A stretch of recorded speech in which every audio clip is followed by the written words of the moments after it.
শাকিব নন এবার সিনেমার নায়িকা হচ্ছেন ইথিকা। দীর্ঘদিন ধরে শোনা যাচ্ছিল শাকিব খানের প্রিন্স সিনেমায় ফের জুটি বাঁধবেন কলকাতার অভিনেত্রী ইথিকা পাল। তবে বাজেটের এই সিনেমায় আকাশচুম্বী পারিশ্রমিক চাওয়ায় সেটা আর সম্ভব হয়নি। এবার নতুন খবর, ঈদ উল ফিতরের আরেকটি বাংলাদেশি সিনেমায় চুক্তিবদ্ধ হচ্ছেন ইথিকা। মেহেদী হাসান হৃদয়ের রাক্ষস সিনেমায় প্রথমবার জুটি বাঁধবেন বাংলাদেশের অভিনেতা সিয়াম আহমেদের সঙ্গে। এর আগে পরিচালক মেহেদী হাসান হৃদয়ের প্রথম সিনেমা বরবাদের নায়িকা ছিলেন ইথিকা। এবার আবারও এই পরিচালকের সঙ্গে কাজ করছেন তিনি।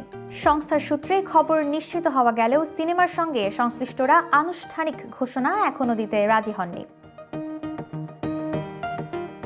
সূত্র জানিয়েছে, ইথিকা পালের আগে সাবিলা নূরের নাম ছিল রাক্ষসের নায়িকা হিসেবে, কিন্তু অন্য ঈদ সিনেমার জন্য তিনি সরে দাঁড়ান। ফলশ্রুতিতে ইথিকা পেলেন এই সুযোগ। চলতি মাসে শুরু হচ্ছে রাক্ষসের শুটিং। সিনেমাটি অ্যাকশন ও রোমান্টিক ঘরানার এবং শুটিং হবে শুধু বাংলাদেশ নয়, মালয়েশিয়া ও শ্রীলঙ্কাতেও।